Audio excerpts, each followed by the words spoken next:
Hello! Now that we all know how to draw a croquis, now that we've all played a little bit around with drawing these croquis, we're going to talk about rendering basic garments. I know that you guys all know what clothes look like, so we're not really going to talk about that first, but we are going to talk about different like wrinkles and folds and perspective and that kind of stuff when rendering clothes. So it looks a little bit more realistic when you do it. So we've got like wrinkles, folds, pulling a fabric, like intentional construction folds, gravity. We've got all these things that play into rendering garments that we don't really think about when we just think about designs in our head. So that's kind of my purpose here in this video, is to just show you guys how to render clothes a little bit more realistically. And then after we talk about that, we're gonna go in and render our own garments. I'm gonna do like a little t-shirt and overall moment. You can do whatever you want, as long as it's something kind of basic. We want to start out with something that just kind of focuses on the wrinkles, and then we'll get into more advanced designs. And that'll be something that I'll kind of just let you loose on. But for right now, I want you to be basic. I want you to be a little bit boring, because then you'll focus on your wrinkles, right? Okay. And wrinkles that you will find in your fashion illustration. First, you have construction or intentional folds and wrinkles. Those are like ruffles, gathers, pleats, that kind of stuff. It's stuff that is communicated through your design and manufactured with that in mind. The second one are silhouette folds. This is folds created by bending of the body, so at joints. Your waist has a lot of them. When you are crunching one side of your body like this, you're gonna have gathering of fabric at the waist. Same thing goes for when you bend an arm or when you bend a leg, you have those folds. You also can develop folds around the crotch. That's a very common silhouette fold, especially in denim, and we'll talk about how to render those. Another type of figure movement fold is folds created by pulling of the fabric when it's worn by the body. So like when you're wearing a pencil skirt or a tight dress and you have these folds around your stomach or between the legs. The same thing goes for when you have pulling a fabric along the bust. And lastly, you can have figure movement folds by when you're pushing out your hip, and then that will show through the rest of the pant leg. The last fold I want to talk about are internal fabric folds and gravity folds. This is caused by when you have some kind of flowy fabric that isn't being filled out by the body, and so it starts to kind of fold up on itself as it's being pulled down by gravity. So now that we know all of those, I want to talk about perspective for a little second. When you look at a glass of water straight on, you'll see the top rim and the bottom rim, but the arches of those rims are angled in different directions. And so there's a point on this glass where the line is straight, and from there, each point up or down is going to have some kind of angled perspective. And croquis are the same way. You're looking at them straight on, so one point is going to have a horizontal perspective line and the rest are going to have some kind of angle. And this is important when you're drawing hemlines. So anything under the waist is going to have a hem that bends downward, and anything above the waist is going to have a hem that bends upward. This is generally the case unless you have like foreshortening where you have a body part that's coming towards the viewer or backwards. Then the hemline's going to turn into more of a shape rather than a curve. So to give you guys an idea of what I'm talking about when rendering basic garments, I'm going to go through and I'm going to draw a little t-shirt and overall set just to kind of give you an idea of how the hem perspective works, how the folding of the fabric works, and any other tips and tricks that I have picked up along the way. So the first thing that I usually do is I usually start with my top and work my way down. So I'm going to draw a little collar. Your collar will hit right at about your neck bone, and then you create a little bit of dimension going around here. And with fabric that falls off the body, you are going to angle this fabric downwards, right? Because of gravity, your fabric is going to go straight down when it goes off the body. And because we have a hem that is above the waistline, we're going to have a small arch that goes upwards. The hem is going to go slightly up and over. From here, we'll go and we'll start the overalls. So another thing to remember is that your garments are not like painted onto your body. And by this I mean you need some kind of dimension off of the body in order to create a realistic appearance. When we are rendering necklines, you want to make sure that it is parallel with your shoulder and with your bust line. You want to make sure that your garments are always following the body. When you have fabric that is leaving the silhouette of your body, so anything that isn't super tight fitted, you are going to have folding and pulling in kind of these same areas depending on what you're posing. It doesn't matter how tight your fabric is or how loose it is, you will find some kind of fold somewhere, right? And so unless she's wearing a huge, moo kind of moment, you will have the fabric will be following the body. And so you want to make sure that that is communicated in your design. I like to erase the croquis lines as I go. And once we get down here, this is kind of where it gets a little bit more complex. So once her hip is pushing out, think about it this way, she's pushing this fabric out, right? And this fabric is going to want to go back to its center. So there's going to be a small fold here in the fabric where it's going back to how it was, centering itself again.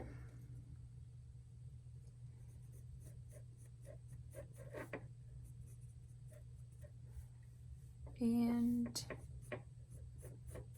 going down to the ankle and drawing your hem at the bottom. It's under the waist, so the arc is going to be downward. You are also going to have a little bit of pulling in the fabric around the stomach.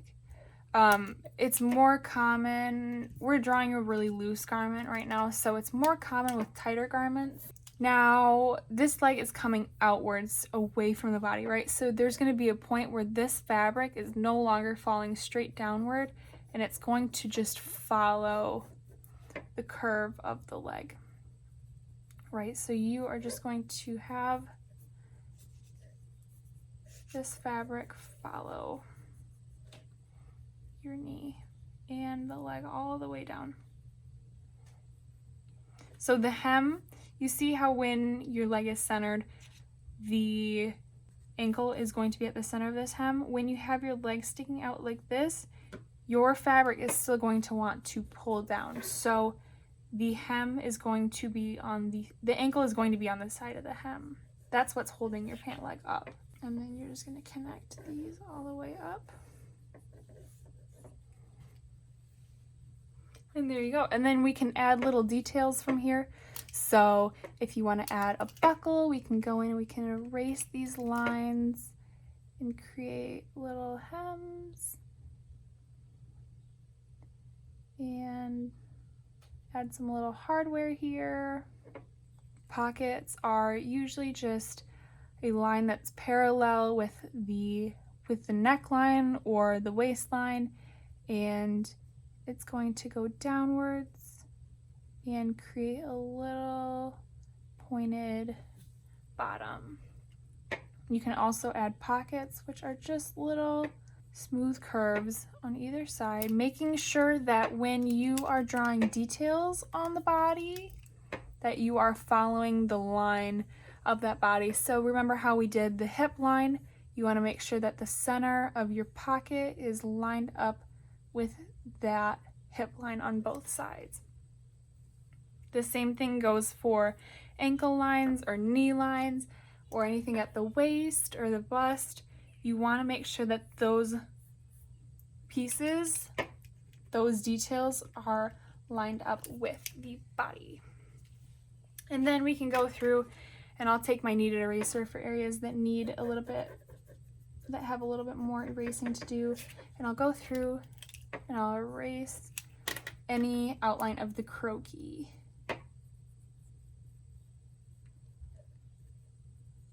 It's also good to make sure that you are rendering your croquis with a light hand, because when you go to erase it, if you are pressing down super hard and you are trying to carve your croquis into the paper,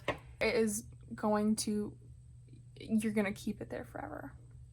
So I'm also going to add whiskers on this part of the leg, on this play leg, because when you are pulling your leg forward or you are moving it outward in any direction that's not straight down, you are going to create this crease in the pant leg at your crotch. That's how you get those whiskers on your jeans. Everybody knows them, everybody's seen them. That's just how they work, right? Another example that I want to give you guys is a long sleeve, a puffy top, and a silk skirt, so you guys can get an idea for these wraparound folds, these figure movement folds. So to start, I just sketched out another croquis, and I'm going to add another collar up here. I'm going to add seam lines. When rendering croquis, if you want, you can do little stitching lines, just little tiny dashes throughout. It's something that might be a stylistic choice for you, or something that is just something that you want to include. Either way, it's totally up to you. Some people do it more stylistically, other people don't, but something that you should include are your seams.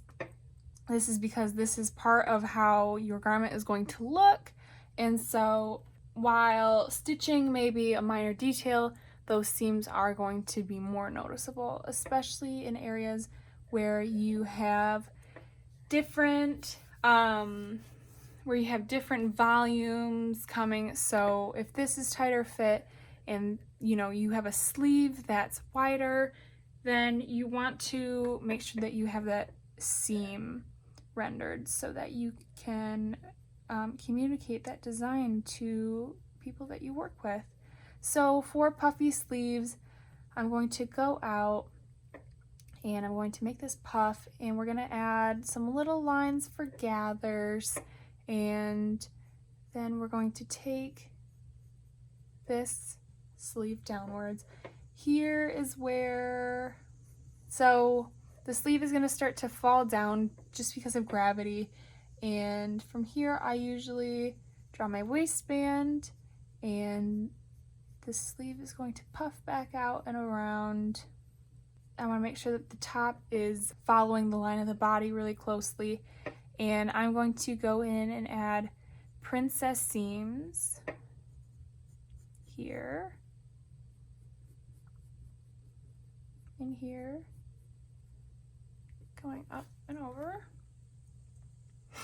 and then there's your top. So then we can go through and we can erase any croquis lines that we have, anything that's stuck on here. For the bottoms, we're gonna just go in, we're gonna add a little maxi skirt with a slit up on the play leg. And so to start out, we're gonna just draw in this waistband. And because this is our play leg, this leg is going out from the body, we are going to have it just follow the curve of this body. I'm gonna add the slit way up high here. And the fabric is still going to be pulled a little bit and just go straight downwards. There's no longer anything pulling this fabric when you get down to this point from her leg.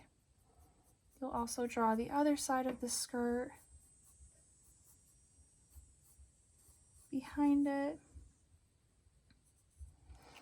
And this is going to wrap up and around her leg, right?